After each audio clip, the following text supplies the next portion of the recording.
This is the SuperSport Schools podcast, bringing you stories of our future stars, powered by Spur Steak Ranchers. 1, 2, 3, go!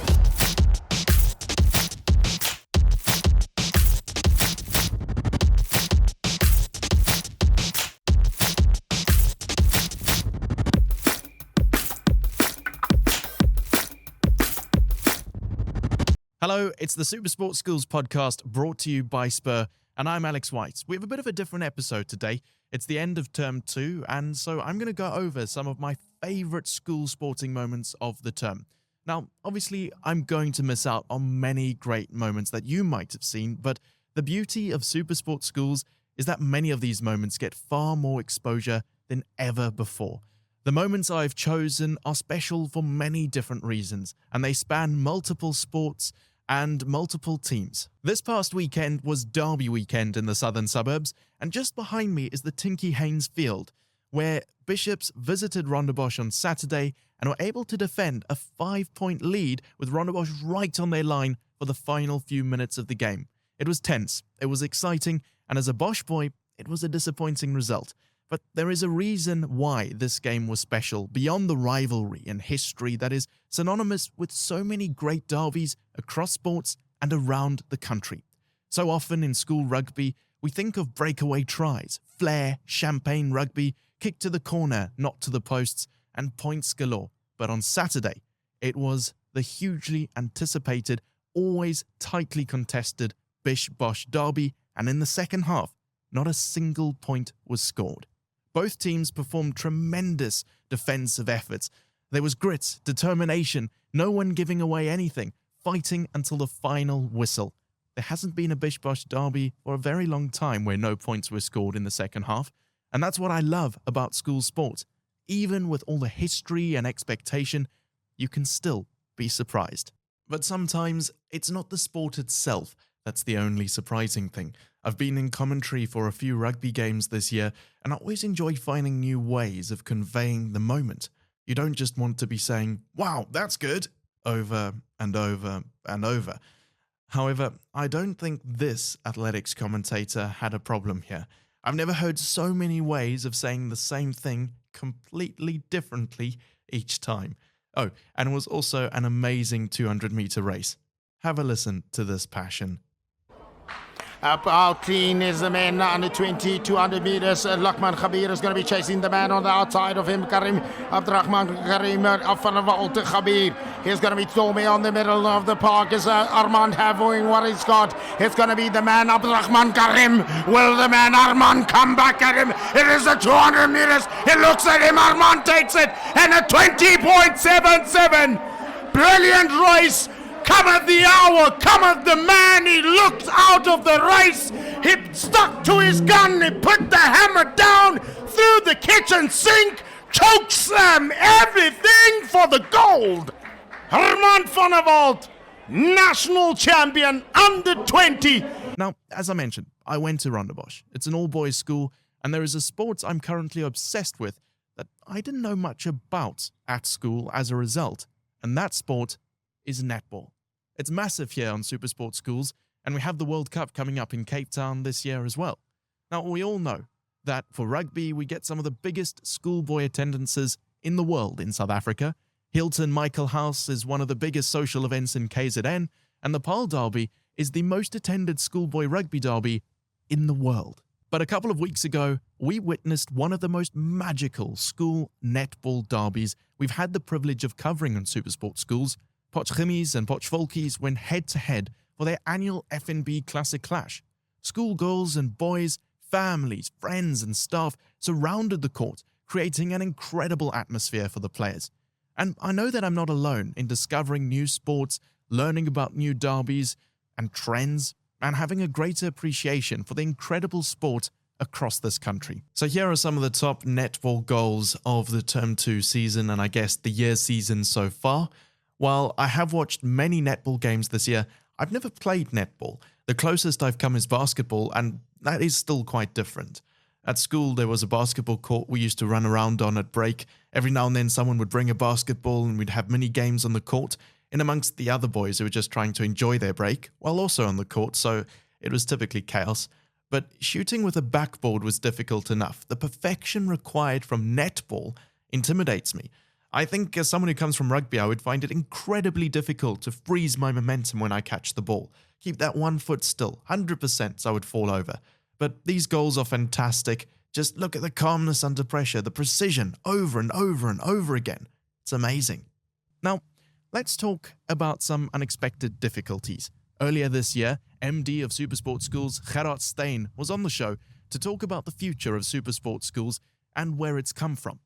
Just as we began to discuss the impact of load shedding, we felt its effects ourselves. Now, load shedding is one of the biggest challenges that SuperSport Schools faces, from broadcasting, recording, to actually being able to connect to the internet and stream the games to you, and for you to be able to watch the games as well. It's a big challenge. But for teams, other issues can get in the way. Maritzburg College under-14s were delayed in arriving for their football fixture against Fairvale Secondary School this term, and as a result, they started the match 2-0 down as a repercussion for missing kickoff.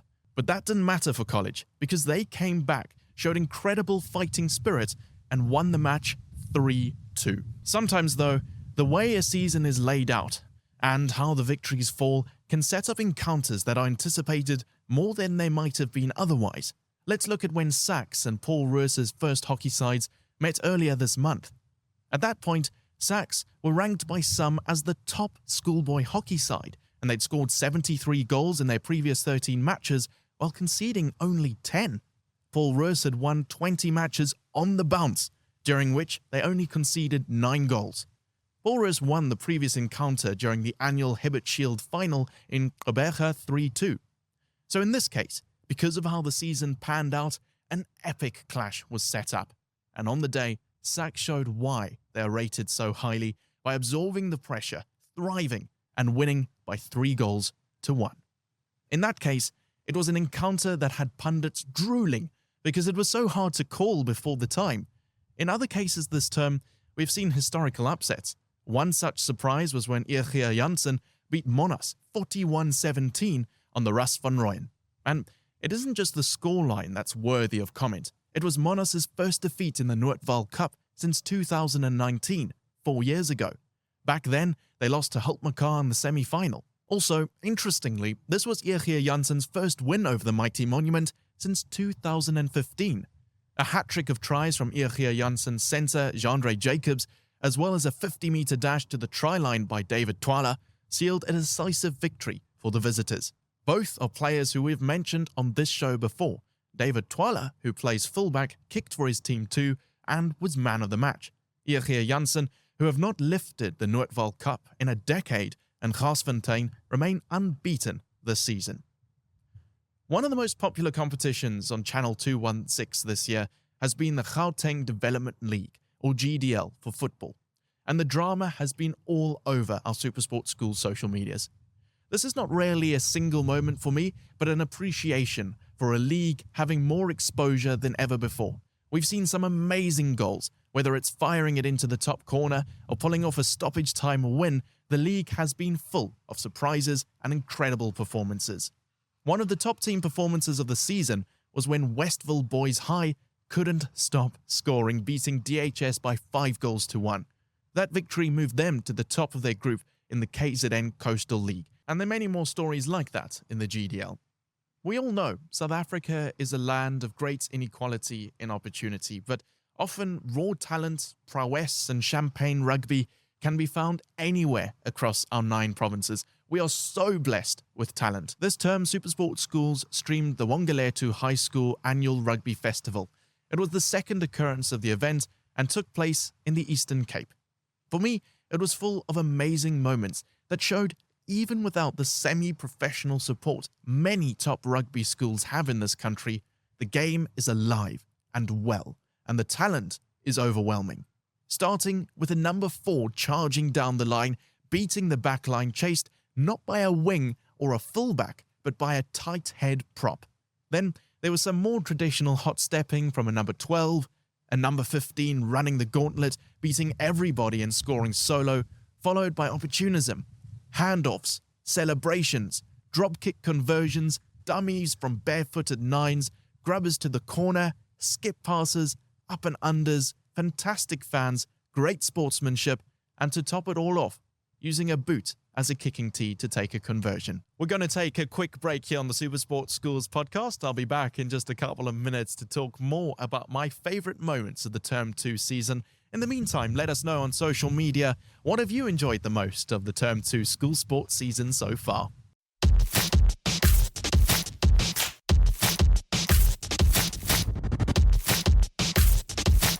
This is the SuperSport Schools podcast, brought to you by Spur.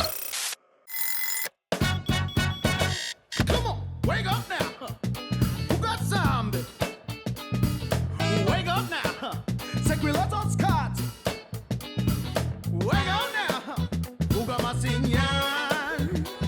Get up and go. With 15 delicious breakfasts, Spur is the place to be until 11 every morning. Enjoy an unreal breakfast, still just $49.90. Spur, people with a taste for life. Wake up now. Come on. Yeah.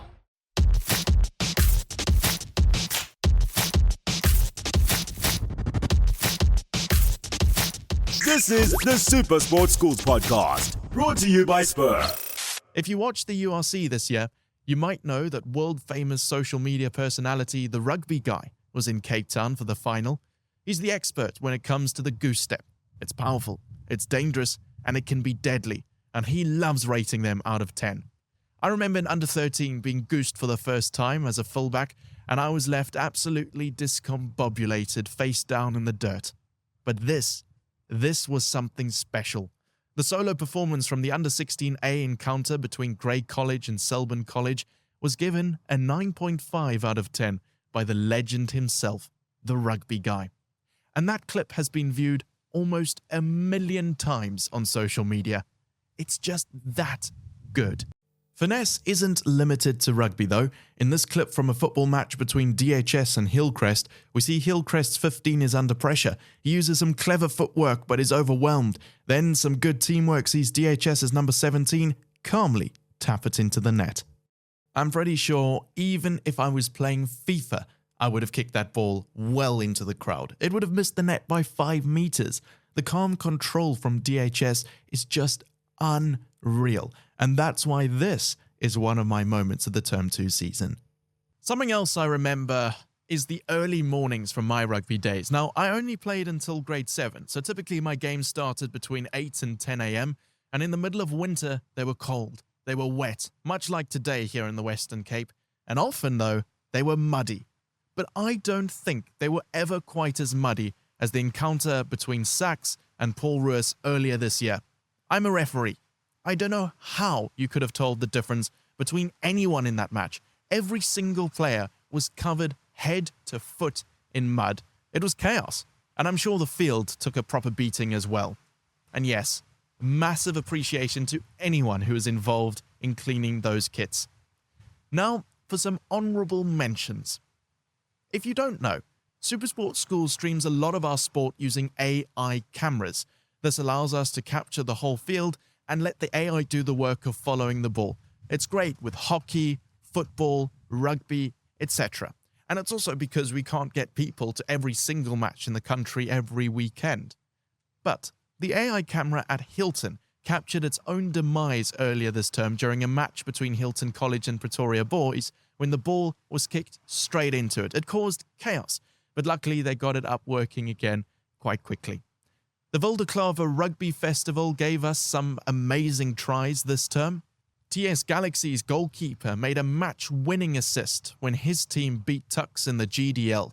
He kicked it end to end. Oranje Macy's won the National All-Girls Festival Hockey Final, beating Rhenish 3-1.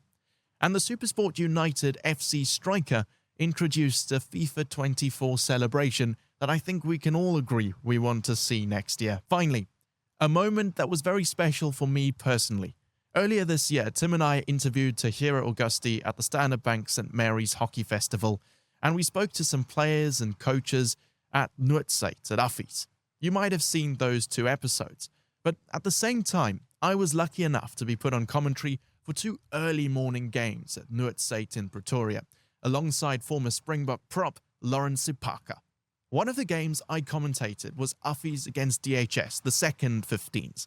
We noticed, Lawrence and I, quite early on that Uffies were enjoying setting up mauls from lineouts all over the field, but DHS had been quite good at stopping them close to the line. And then suddenly, 14 minutes into the game, Uffies set up a maul a few meters inside DHS's half. It started slowly, and then picked up momentum, and then split into two with DHS scrambling back to defend it. The maul went 50 meters, and because it was collapsed at the last possible moment, it led to a penalty try for Uffies. It was incredible, and I got really excited. It was an awesome rugby moment, as you can hear from this. And they love the maul, do Uffies. Van Dijk sets up another brilliant one. This one gaining already about 5 meters, and it's still going. What a fantastic rolling maul, driving up the field. It's gone 15 meters already. Advantage to Uffies. Are they going to go all the way? This is absolutely incredible. 20 meters brought down. Penalty try. We've had some amazing moments this term, and it may be over, but remember, Term 3 is still coming, and that's often a special one. Matrics and Grade 7s often play their last matches for their schools.